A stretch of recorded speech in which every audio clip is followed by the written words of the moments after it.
Hello everyone, आज के इस सेशन में हम कंटिन्यू करने जा रहे हैं क्लास 10th बायोलॉजी के चैप्टर कंट्रोल एंड कोऑर्डिनेशन का एक और अमेजिंग टॉपिक, और वो अमेजिंग टॉपिक है एंडोक्राइन ग्लैंड्स। प्रीवियस 2 लेक्चर्स से हम बात करते आ रहे हैं एंडोक्राइन ग्लैंड्स के ऊपर। जैसा कि मैंने आपको बताया था कि बेटा जब अपन बात करते हैं एंडोक्राइन सिस्टम की तो उसमें हमें पढ़नी होती हैं एंडोक्राइन ग्लैंड्स प्लस उनके रिस्पेक्टिव हार्मोन्स। तो प्रीवियस 2 लेक्चर्स में हम अब तक कौन कौन सी एंडोक्राइन ग्लैंड्स को पढ़ चुके हैं, कवर कर चुके हैं? Hypothalamus, pituitary gland, thyroid gland, parathyroid glands, thymus, pineal gland and pancreas.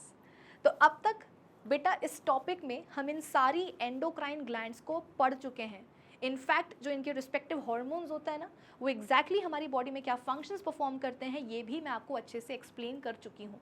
तो अब ज़रूरत है अपने इस टॉपिक में थोड़े से और आगे बढ़ने की, और हाँ, आगे बढ़ करके फाइनली इस टॉपिक को कंप्लीट करने की। तो इसीलिए आज के इस लेक्चर में हम बात करने वाले हैं 2 और एंडोक्राइन ग्लैंड्स के ऊपर। कौन कौन से? सो एड्रिनल ग्लैंड्स एंड गोनाड्स। कहने का मतलब बस इतना सा है कि आज के इस लेक्चर में हमें इन दोनों ही एंडोक्राइन ग्लैंड्स को अच्छे से पढ़ करके इस टॉपिक को कंप्लीट कर देना है, और बस यही है हमारे आज के इस सेशन का टारगेट।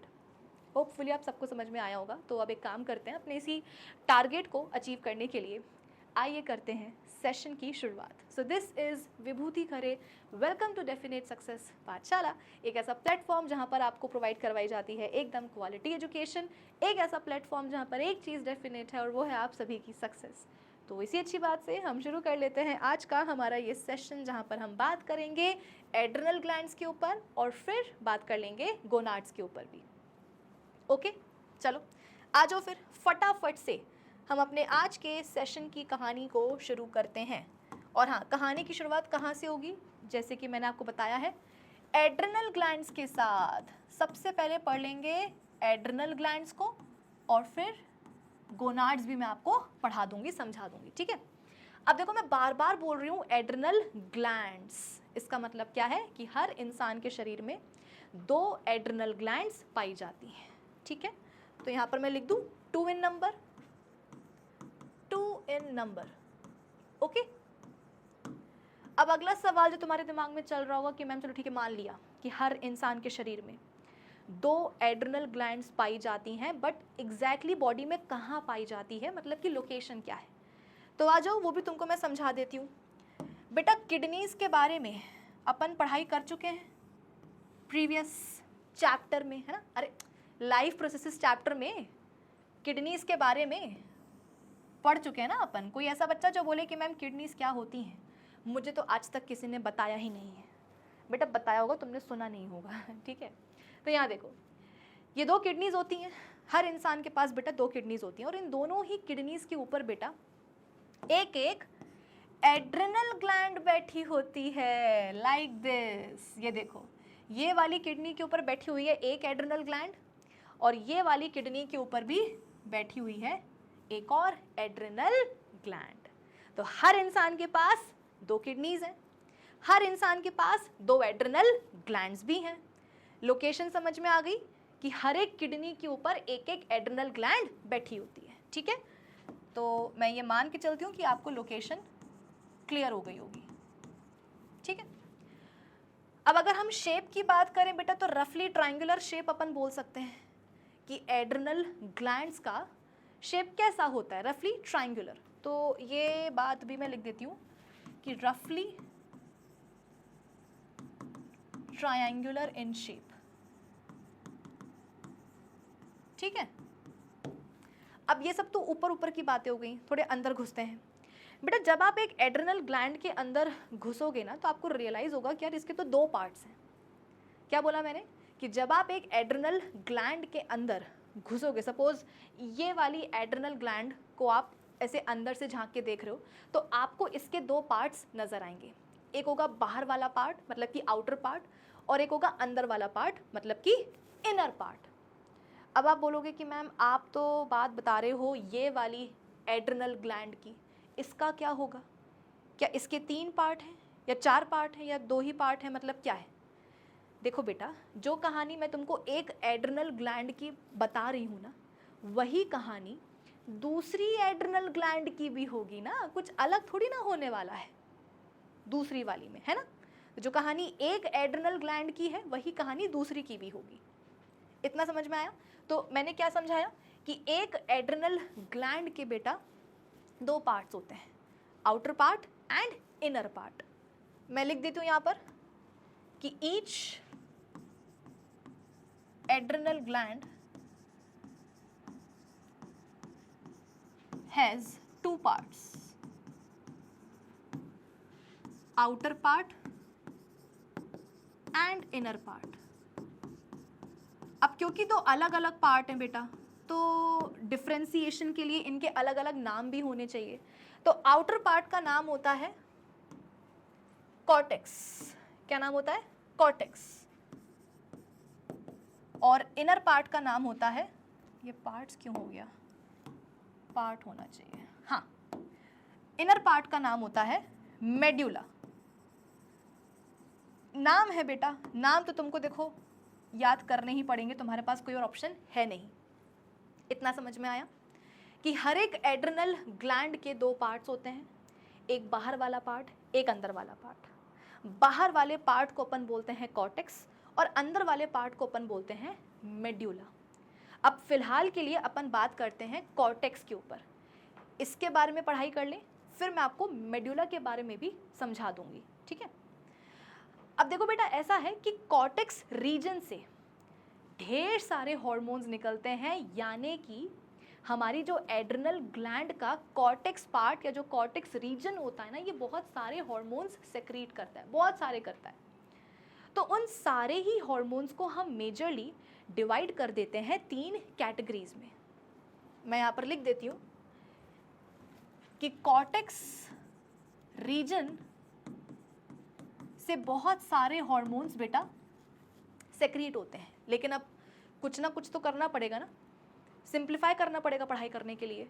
तो हमने क्या बोला कि कॉर्टेक्स रीजन से जो भी हार्मोन्स निकल रहे हैं, जो भी हार्मोन्स सेक्रेट हो रहे हैं, उन सारे के सारे हार्मोन्स को हम डिवाइड कर देते हैं या कैटेगराइज कर देते हैं तीन कैटेगरीज में।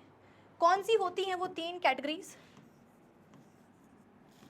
एक कैटेगरी होती है मिनरेलोकॉर्टिकॉइड्स की,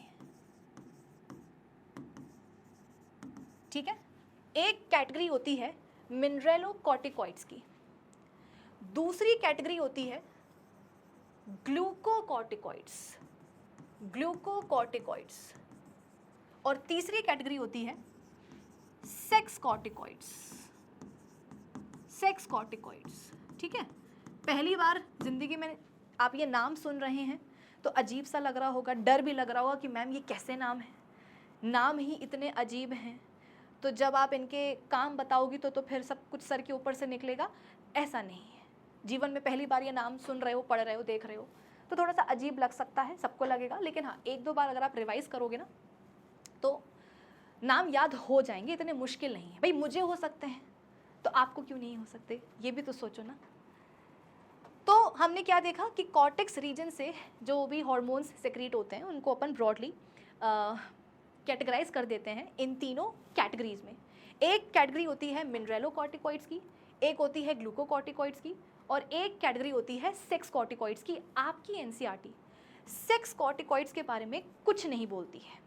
तो अब देखो, ऐसा तो नहीं हो सकता कि मैं भी कुछ ना बोलूँ, कुछ ना कुछ तो बेटा इसके बारे में मैं आपको पढ़ा दूंगी, ज़्यादा नहीं पढ़ाऊंगी, लेकिन हाँ बेसिक फंक्शन क्या होता है सेक्स कॉर्टिकॉइड्स का वो मैं आपको समझा दूंगी, ठीक है। वो एक्स्ट्रा रहेगा आप, क्योंकि आपकी एनसीईआरटी बुक इसके बारे में कुछ नहीं बोलती है, लेकिन हाँ मैं अपनी तरफ से आपको थोड़ा सा एक बेसिक आइडिया दे दूंगी सेक्स कॉर्टिकॉइड्स के बारे में, ठीक है। लेकिन हाँ, आपकी एनसीईआरटी मिनरेलोकॉर्टिकॉइड्स एंड ग्लूकोकॉर्टिकॉइड्स के बारे में ज़रूर से बोलती है, तो इनके बारे में तो मैं आपको पढ़ाई देती हूँ, ठीक है।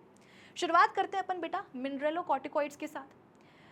अब जैसा कि मैं आपको मतलब 2-3 बार तो मैंने बोल ही दिया है कि इस रीजन से बहुत सारे हार्मोन्स निकलते हैं और सारे हार्मोन्स को अपन मेजरली या ब्रॉडली डिवाइड कर देते हैं इन तीन कैटेगरीज में। तो बेटा जब अपन बात करते हैं ना इस कैटेगरी की, तो इस कैटेगरी में मिनरेलोकॉर्टिकॉइड्स में बेटा बहुत सारे हार्मोन्स आते हैं, एक नहीं, दो नहीं, बहुत सारे आते हैं। तो बहुत सारे हॉर्मोन्स के बारे में मुझे नहीं लगता कि तुम्हारे लिए पढ़ना ज़रूरी है। इनफैक्ट जब आप 10th के बाद 11th 12th में जाकर के बायोलॉजी लोगे तो वहाँ भी आपको इस कैटेगरी के सारे हॉर्मोन्स के बारे में नहीं पढ़ाया जाएगा, लेकिन एक मेजर हार्मोन होता है इस कैटेगरी का, वो मैं तुमको बता देती हूँ और तुम्हें भी उसका नाम याद ज़रूर से कर लेना है। क्या नाम है उसका? नाम है एल्डोस्टेरॉन। एल्डोस्टेरॉन, ठीक है। इस कैटेगरी में बहुत सारे हॉर्मोन्स आएंगे, सबके बारे में नहीं पढ़ना है, सबके नाम नहीं पढ़ने हैं, लेकिन हाँ एक मेजर हार्मोन है इस कैटेगरी का एल्डोस्टेरॉन। ये नाम तुमको मैंने बता दिया है और तुम्हें इसको याद भी करना होगा, ठीक है।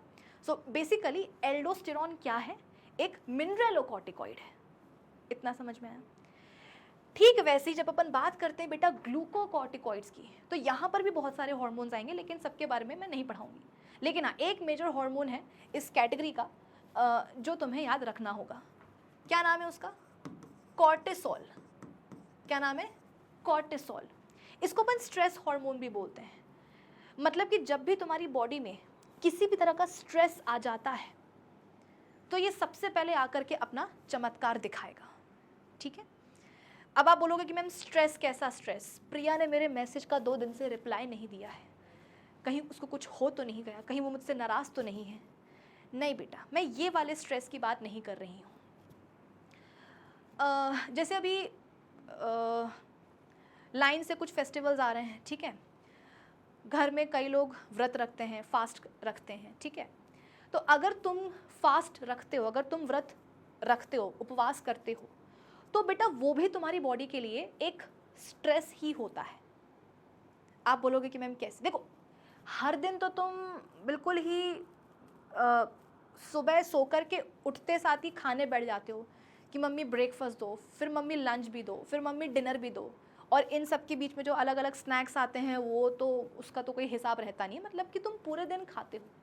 अब जब भी तुम किसी भी दिन अचानक से सोचते हो कि नहीं यार मुझे तो आज व्रत रखना है, मुझे तो आज उपवास करना है, तो जाहिर सी बात है बेटा उस दिन अपन थोड़ा सा कम खाते हैं, और जो खाते हैं वो भी थोड़ा सा हट के होता है, अलग सा अपना वो खाना होता है।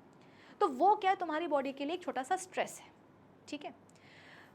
तुमने सोचा कि यार मुझे एक्सरसाइज करनी चाहिए, तो एक दिन तुम निकल गए हो जिम, या अभी तो तुम खैर छोटे हो, क्या ही जिम जाओगे, तुम निकल गए हो रनिंग के लिए या वॉक करने के लिए, ठीक है, या कोई तुम गेम जो है ना मतलब खेलने लग गए हो, तो वो भी क्या है तुम्हारी बॉडी के लिए स्ट्रेस है। क्यों भाई? तुम दिन भर मतलब हर दिन तो तुम एक्सरसाइज नहीं करते हो ना। आज तुम्हें भूत सवार हुआ है फिटनेस का, तो तुम आज अभी एक्सरसाइज कर रहे हो, तो वो तुम्हारी बॉडी के लिए क्या हो गया? स्ट्रेस हो गया। मतलब तुम्हारी बॉडी ऐसी होती है कि यार इस इंसान को क्या है यार, दिन भर तो बिस्तर पे पड़ा रहता है, आज पता नहीं क्या होगा, अचानक से जो ना एक्सरसाइज करने लग गया है, तो वो तुम्हारी बॉडी के लिए स्ट्रेस हो गया, ठीक है। उसके अलावा अगर तुम किसी बहुत ही ठंडी जगह पे चले जाते हो घूमने के लिए, मतलब तुम्हारे आसपास का जो सराउंडिंग जो टेम्परेचर है वो बहुत कम हो गया है, या अगर तुम किसी बहुत गर्म जगह चले गए हो घूमने के लिए, है ना, वेकेशंस पर, तो तुम्हारा बाहर का जो टेम्परेचर है, सराउंडिंग का जो टेम्परेचर है वो बहुत ज़्यादा है, तो ये भी क्या है तुम्हारी बॉडी के लिए स्ट्रेस है, ठीक है। तो सिर्फ ये मत समझना कि अरे भाई क्या बोलते हैं, उसने मेरे मैसेज का रिप्लाई नहीं दिया है अभी तक, ठीक है, या कल एग्ज़ाम है अभी तक बुक हाथ लगाई ही नहीं है, खोल के देखी नहीं है ना, तो बस यही स्ट्रेस है बेटा। और भी तुम्हारी बॉडी के लिए दूसरे स्ट्रेस होते हैं जो तुम्हें पता नहीं होता, बट होते हैं तुम्हारी बॉडी के लिए, ठीक है। तो जब वो बॉडी किसी भी तरह के डिस्ट्रेस में आती है बेटा, तो ये रिलीज़ होना शुरू हो जाता है, ठीक है, ये अपना मैजिक दिखाने लग जाएगा। अब क्या मैजिक होता है ये मैं आपको कुछ देर बाद बताऊंगी। सबसे पहले अपन बात करते हैं मिनरलोकॉर्टिकॉइड्स की, ठीक है। इसका मेन एग्जाम्पल क्या है? एल्डोस्टेरॉन, ठीक है। अब देखो नाम से ही समझ में आ रहा है मिनरलोकॉर्टिकॉइड्स, मतलब कि इस कैटेगरी में जो आने वाले हॉर्मोन्स होंगे, या अगर हम स्पेसिफिकली बात करें एल्डोस्टेरॉन की, तो ये क्या करेगा, बॉडी में कुछ ना कुछ इसका रिलेशन होगा मिनरल्स के साथ, है ना, इलेक्ट्रोलाइट्स के साथ। भाई नाम में देखो ना क्या आ रहा है, मिनरलोकॉर्टिकॉइड्स, नाम क्या है? मिनरलोकॉर्टिकॉइड्स। तो कुछ ना कुछ तो बेटा इस हार्मोन का लेना देना होगा हमारी बॉडी में मिनरल्स के साथ, इलेक्ट्रोलाइट्स के साथ। तो एग्जैक्टली बेटा यही होता है, ये जो मिनरेलोकॉर्टिकॉइड्स होते हैं, स्पेसिफिकली जो एल्डोस्टेरोन होता है ना हार्मोन, ये पता है क्या करता है, हमारी बॉडी में पानी और इलेक्ट्रोलाइट का जो बैलेंस होता है ना, उसको ये मेंटेन करता है। ठीक है, तो यहाँ पे मैं लिख दूं कि it maintains water electrolyte balance in our body. हमारी बॉडी में पानी और इलेक्ट्रोलाइट्स का जो एक बैलेंस होता है उसको मेंटेन करते हैं कौन, mineralocorticoids, to be more specific aldosterone. एक एग्जांपल देकर के समझाती हूँ तो तुमको और अच्छे से समझ में आएगा। इसके लिए बेटा हमें वापस से जाना होगा किसके पास, नेफ्रॉन्स के पास। भाई जैसा कि मैंने आपको पिछले लेक्चर में भी समझाने की कोशिश करी थी ना कि किस तरीके से नेफ्रॉन्स जो हैं यूरिन का फॉर्मेशन करते हैं। बेटा यूरिन फॉर्मेशन की 3 स्टेप्स कौन कौन सी होती हैं, ultra filtration, selective reabsorption and tubular secretion, है ना। तो आ जाओ अपन एक बार फिर से वो चीज़ देख लेते हैं, क्योंकि मुझे आपको एल्डोस्टेरॉन का फंक्शन थोड़ा सा एक्सप्लेन करना है। ये हो गया ग्लोमेरुलस, ठीक है, मतलब टफ्ट ऑफ कैपिलरीज। ये हो गया बोमेन्स कैप्सूल, इसके कंटेनेशन में आ जाएगा पीसीटी, इसके कंटेनेशन में आ जाएगा लूप ऑफ हेनले, और इसके कंटेनेशन में आ जाएगा DCT, then collecting tubule and then collecting duct. इतना क्लियर है? चाहो तो यहाँ पर अपन अलग से मेंशन भी कर सकते हैं सिर्फ तुम्हारे लिए कि ये है ग्लोमेरुलस, ये है बोमेन्स कैप्सूल, ये है पीसीटी, ये है डीसीटी, और ये है Henle's loop, loop of Henle भी बोल सकते हो। और ये मैंने क्या लिख दिया, लेंसले लिख दिया, वेरी सॉरी बेटा, हेनलेज लूप क्या कर देती हूँ मैं भी कभी कभी, हेनलेज लूप।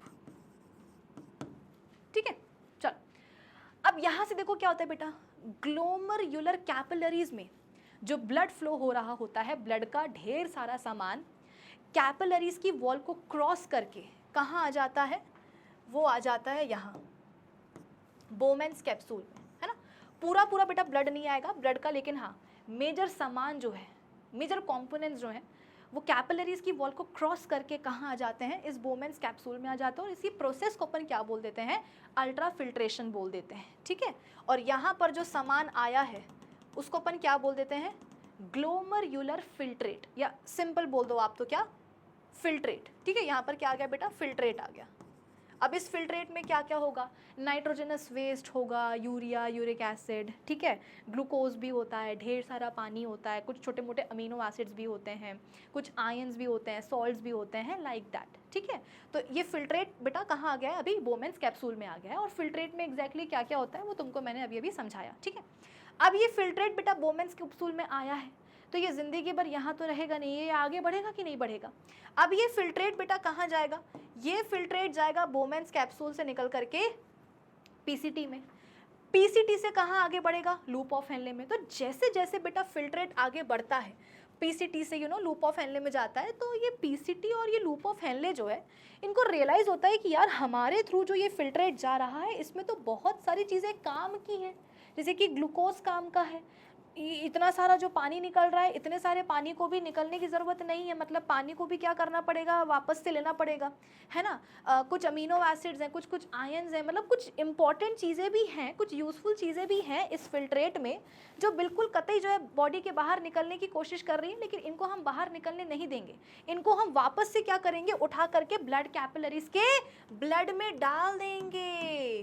तो यूज़फुल सब्सटेंसेस को बेटा यहाँ से निकल करके वापस से ब्लड में डाल दिया जाता है। और इस प्रोसेस को अपन क्या बोलते थे, इस प्रोसेस को अपन बोलते थे सिलेक्टिव रीअब्जॉर्प्शन, कि सिलेक्टिव चीज़ों का ही रीअब्जॉर्प्शन होगा। ये नहीं कि जो फिल्ट्रेट बना है वो पूरा का पूरा उठा करके रीअब्जॉर्ब कर लिया गया है, उसको दोबारा से ब्लड में डाल दिया गया है, नहीं, सिलेक्टिव चीज़ों को अब्जॉर्ब किया जाएगा, रीअब्जॉर्ब किया जाएगा। इसीलिए इस प्रोसेस को अपन क्या बोलते हैं, सिलेक्टिव रीअब्जॉर्प्शन बोलते हैं। यहाँ पर क्या हो गया, यहाँ पर हो गया है अल्ट्रा फिल्ट्रेशन, अल्ट्रा फिल्ट्रेशन, और यहां पर हो गया है सिलेक्टिव रीअब्जॉर्प्शन, ठीक है। और ये चीज़ मैंने आपको पहले भी बताई है कि दिन भर में 24 घंटों में दोनों किडनी में जितने भी नेफ्रॉन्स होते हैं सारे के सारे बेटा नेफ्रॉन्स मिल करके लगभग 180 लीटर्स तक का फिल्ट्रेट बना देते हैं। ये जो यहाँ पे बन रहा है ना फिल्ट्रेट, मैं इसकी बात कर रही हूँ कि 24 घंटों में तुम्हारी दोनों किडनीज में जितने भी नेफ्रॉन्स होते हैं वो सब के सब मिल करके 180 लीटर्स तक का फिल्ट्रेट बना के रख देते हैं। लेकिन तुम्हें क्या लगता है कि तुम दिन भर में 180 लीटर यूरिन पास करते हो क्या? नहीं, यूरिन तुम पास करते हो केवल 1 से 1.5 लीटर। तो बाकी फिल्ट्रेट का क्या होता है? रीअब्जॉर्प्शन। आई बात समझ में? तो यहाँ पर क्या हुआ बेटा? सिलेक्टिव रीअब्जॉर्प्शन हुआ, जो यूजफुल चीज़ें थी उनको वापस से ब्लड में उठा करके डाल दिया गया, है ना। मेजरली रीअब्जॉर्प्शन का होता है पीसीटी के लेवल पर होता है। फिर क्या होगा बेटा? अब ये जो फिल्ट्रेट है ये और आगे बढ़ेगा, ठीक है। अब ये जो फिल्ट्रेट है ये और आगे बढ़ेगा, डीसीटी के लेवल तक जाएगा। अब डीसीटी के लेवल तक बेटा जैसे ही ये फिल्ट्रेट पहुंचता है, डीसीटी को रियलाइज़ होता है कि यार अभी भी ब्लड में कुछ फालतू की चीज़ें हैं जो बाहर निकाल के फेंकी जा सकती हैं, इस फिल्ट्रेट में ऐड करी जा सकती हैं, ठीक है। तो यहाँ पर जो ब्लड कैपिलरी होगी उसमें जो ब्लड होगा, ब्लड से कुछ आलतू फालतू का सामान बेटा क्या होगा, आ जाएगा डीसीटी के लेवल पर, यानी कि फिल्ट्रेट के साथ मिक्स होने के लिए, है ना। आलतू फालतू, मैं वेस्ट की बात कर रही हूँ बेटा। जो ज़रूरी चीज़ें थी वो तो यहाँ पे सिलेक्टिवली अब्जॉर्ब हो गई हैं। अब अभी भी ब्लड में कुछ फालतू चीज़ें हैं जो वेस्ट है, उसको अपन बाहर निकाल सकते हैं, है ना। तो ब्लड से वापस से क्या होगा बेटा? डीसीटी में जो फिल्ट्रेट है उसमें आकर के कुछ वेस्ट सब्सटेंसेस जो हैं आकर के ऐड हो जाएंगे, जैसे कि कुछ ड्रग्स हो गए हैं, H पॉजिटिव आयंस वगैरह हो गए हैं, ठीक है। तो ये वापस से बेटा कहाँ जाएंगे? ब्लड से डीसीटी के लेवल पर आ जाएंगे, फिल्ट्रेट के साथ आकर के मिक्स हो जाएंगे। इसे अपन क्या बोलते हैं? ट्यूब्यूलर सेक्रीशन बोलते हैं। इस प्रोसेस को अपन क्या बोलते हैं? ट्यूब्यूलर सेक्रीशन, ठीक है। और अल्टीमेटली क्या होता है? कलेक्टिंग ट्यूब्यूल तक फिल्ट्रेट पहुंचता है, फिर वहां से कहाँ जाता है? कलेक्टिंग डक्ट में आ जाता है। और एक बार जो फिल्ट्रेट आ गया कलेक्टिंग डक्ट में, उसी को अपन बोलने लग जाते हैं क्या? यूरिन। ये पूरा तुम्हें याद है कि नहीं याद है? याद होना चाहिए बेटा, ज़रूरी है ये सारी बातें करना, ठीक है। ये बन गई क्या? यूरिन। लेकिन जैसा कि तुमको मैंने बोला कि 180 लीटर फिल्ट्रेट पैदा हो रहा है, प्रोड्यूस हो रहा है दिन भर में, लेकिन यूरिन केवल हम पास करते हैं 1 से 1.5 लीटर। तो बाकी की जो आप बोल सकते हो कि जो क्वांटिटी है फिल्ट्रेट की, मेनली फिल्ट्रेट में क्या होता है बेटा? पानी ही होता है। तो बाकी वो जो फिल्ट्रेट का पानी है वो एग्जैक्टली कहाँ जा रहा है? तो आप बोलोगे कि मैम यहाँ पर आपने कहा था सिलेक्टिव रीअब्जॉर्प्शन होता है। एग्जैक्टली। अब मेरी बात सुनो बेटा ध्यान से, ये जो अपन एल्डोस्टेरॉन की बात कर रहे थे ना, ये पता है एल्डोस्टेरॉन क्या करता है? ये एल्डोस्टेरॉन आता है डीसीटी के लेवल पर। एल्डोस्टेरॉन आता है डीसीटी के लेवल पर, और डीसीटी के लेवल पर आ करके ये पानी का एक बार फिर से क्या करता है? अब्जॉर्प्शन करवाने की कोशिश करता है। क्योंकि देखो अल्टीमेटली हर एक हार्मोन या कंपोनेंट जो है वो यही चाहता है कि भाई 180 लीटर फिल्ट्रेट जो है बॉडी से यूरिन बन के बाहर ना निकले, ठीक है। तो उसके लिए हर कोई अपना अपना कंट्रीब्यूशन देता है। तो एल्डोस्टेरॉन आता है कहाँ? डीसीटी के लेवल पर, और डीसीटी के लेवल पर आकर के ये पानी का रीअब्जॉर्प्शन करवाने की कोशिश करता है। आप बोलोगे कि मैम कैसे? तो बेटा होता यह है कि डीसीटी के लेवल पर जब ये आता है तो यहाँ पर जो फिल्ट्रेट होता है ना पहले से, यहाँ पर जो फिल्ट्रेट होता है पहले से, उसमें होता क्या है? यहाँ पे मैं अलग से लिख देती हूँ बेटा। उसमें होता है पानी और सोडियम आयंस, ठीक है। डीसीटी के लेवल पर जो फिल्ट्रेट आया है उस फिल्ट्रेट में पानी है और सोडियम आयंस भी है। तो ये एल्डोस्टेरॉन पता है आकर के क्या करेगा? ये डीसीटी को मजबूर कर देगा कि फिल्ट्रेट में से जो सोडियम आयंस हैं, उनको वापस से कहाँ भेजा जाए? ब्लड में भेजा जाए। जैसे कि मान लो कि ये क्या है? सोडियम आयंस हैं, ठीक है। तो एल्डोस्टेरॉन डीसीटी को आकर के मजबूर कर देगा कि सुनो, तुम एक काम करो, तुम्हारे लेवल पर जो फिल्ट्रेट है उसमें जो सोडियम आयंस हैं तुम उनको दोबारा से कहाँ भेज दो? ब्लड में भेज दो। तो डीसीटी बोलता है कि यार मुझे पता है कि तुम क्या चाह रहे हो, तुम पानी को फिल्ट्रेट से वापस से अब्जॉर्ब करना चाह रहे हो, पर ये कैसे तुम मतलब काम कर रहे हो? ये तुम्हारा क्या तरीका है कि तुम मुझे बोल रहे हो कि फिल्ट्रेट में से सोडियम आयंस को जो ना कहाँ भेज दो? ब्लड में भेज दो। ऐसा क्यों? तो फिर एल्डोस्टेरॉन बोलता है कि अरे पगले तुझे पता नहीं है, पानी की टेंडेंसी होती है कि जहाँ सोडियम आयंस जाएंगे वहाँ पीछे पीछे पीछे पानी भी जाएगा, जैसे कि बच्चे नहीं बिल्कुल मम्मा के पीछे पीछे घूमते रहते हैं, तो यहाँ पर भी ऐसा ही है। एल्डोस्टेरोन बोलेगा कि भाई डीसीटी तो एक काम कर, फिल्ट्रेट में से सोडियम आयंस को निकाल करके फेंक दे कहाँ, ब्लड में। तो सोडियम आयंस के पीछे पीछे क्या होगा, पानी भी चला जाएगा फिल्ट्रेट से निकल करके ब्लड में, लाइक दिस। करना क्या था, करना यही तो था ना कि पानी को अब्जॉर्ब करना था। कान ऐसे पकड़ो या ऐसे पकड़ो, पकड़ते तो कान ही है ना। तो एल्डोस्टेरोन ने क्या करा है, कान को ऐसे नहीं ऐसे पकड़ा है कि सीधे सीधे फिल्ट्रेट से पानी अब्जॉर्ब नहीं किया। उसने डीसीटी को बोला कि तू एक काम कर, तू सोडियम आयंस को फिल्ट्रेट से निकाल करके क्या बोलते हैं, ब्लड में डाल दे। तो जहाँ सोडियम आयंस जाएंगे ना, पानी भी पीछे पीछे वहीं निकल जाएगा, यानी कि पानी भी बेटा क्या होगा, फिल्ट्रेट से निकल करके ब्लड में आ जाएगा। तो ये क्या हुआ, पानी का रीअब्जॉर्प्शन हुआ कि नहीं हुआ। तो डीसीटी बोलते चल ठीक है मैंने मान लिया, लेकिन एक दिक्कत है। क्या दिक्कत है, अगर मैं फिल्ट्रेट में से सोडियम आयंस को निकाल करके ब्लड में डाल रहा हूँ तो भैया बदले में फिल्ट्रेट को कुछ देना भी तो पड़ेगा ना। ये तो गिव एंड टेक वाला वो हो गया कि अगर आप किसी को अगर आप किसी से कोई चीज़ ले रहे हो तो उसको कुछ देना भी तो पड़ेगा ना। अगर फिल्ट्रेट से सोडियम आयंस निकाले जा रहे हैं तो बदले में कुछ देना भी तो पड़ेगा ना। तो एल्डोस्टेरोन बोलता है कि एक काम कर, ब्लड में पोटेशियम आयंस पड़े हुए हैं, ब्लड में, बताइए कलर ही नहीं बचे हैं। ये बोलता है कि भैया ब्लड में ना पोटेशियम आयंस पड़े हैं, उनको उठा करके तो फिल्ट्रेट में डाल दे। तो डीसीटी बोलता है कि are you sure, potassium ions नहीं चाहिए हैं इतने। तो एल्डोस्टेरोन बोलता है कि नहीं भाई, बॉडी में ना मेनली सोडियम आयंस चाहिए होते हैं, पानी चाहिए होता है, पोटेशियम आयंस थोड़े अगर कम भी होंगे तो भी चल जाएंगे, है ना। ये नहीं कि बहुत ही कम हो गए हैं, वैसा नहीं बेटा, लेकिन हाँ पोटेशियम आयंस थोड़े अगर बॉडी में कम भी होंगे तो चल जाएंगे यार, अभी तो बहुत है पोटेशियम आयंस, डाल दे फिल्ट्रेट में। तो ये एक्सचेंज हो जाता है बेटा एक तरीके से। मैंने क्या बोला था, मिनरेलोकॉर्टिकॉइड्स यानी कि एल्डोस्टेरोन बेसिकली क्या करते हैं, हमारी बॉडी में पानी इलेक्ट्रोलाइट बैलेंस को मेंटेन करते हैं। पानी को किस तरीके से बैलेंस कर रहा है बॉडी में, लेवल, वो आपको समझ में आ रहा है। मिनरल्स यानी कि इलेक्ट्रोलाइट्स को भी बेटा किस तरीके से मेंटेन कर रहा है, वही तुमको मैं यहाँ पे समझाने की कोशिश कर रही हूँ कि फिल्ट्रेट में से बोलता है कि सोडियम आयंस ले लो तो साथ में पानी भी आ जाएगा, और बदले में क्या करो, फिल्ट्रेट में पोटेशियम आयंस डाल दो, क्योंकि बॉडी में सोडियम आयंस ज़्यादा चाहिए हैं, पोटेशियम आयंस अगर थोड़े से कम हो भी जाएंगे तो भी चल जाएगा। तो एग्जैक्टली बेटा ये काम कौन करवाता है, एल्डोस्टेरोन, और कुछ इस तरीके से ये हमारी बॉडी में पानी और इलेक्ट्रोलाइट के बैलेंस को मेंटेन करता है। ये बेसिकली कर क्या रहा है एल्डोस्टेरोन, ये जो अपनी यूरिन आउटपुट जो होती है ना उसकी वॉल्यूम कम कर रहा है, कि इंसान जिंदगी भर 24 घंटे जो है ना वॉशरूम में ना बैठा रहे, कि 180 लीटर फिल्ट्रेट पैदा हो रहा है तो वो 180 लीटर क्या करेगा, यूरिन पास करेगा, ऐसा ना हो, इसीलिए एल्डोस्टेरोन क्या कर रहा है, यूरिन आउटपुट की वॉल्यूम को कम कर रहा है। कैसे, पानी को रीअब्जॉर्ब करके। कैसे, तो सोडियम आयंस को रीअब्जॉर्ब करके और पोटेशियम आयंस को सेक्रीट करके। आई बात समझ में। तो कुछ इस तरीके से मिनरेलोकॉर्टिकॉइड्स यानी कि एल्डोस्टेरोन क्या करेगा बेटा, पानी इलेक्ट्रोलाइट बैलेंस को हमारी बॉडी में मेंटेन करेगा। ठीक है, चल अब हम बात करते हैं कि किसकी बेटा, ग्लूकोकॉर्टिकॉइड्स की, यानी कि कॉर्टिसोल। इसके बारे में मैं आपको पहले ही बता चुकी हूँ कि ये क्या है।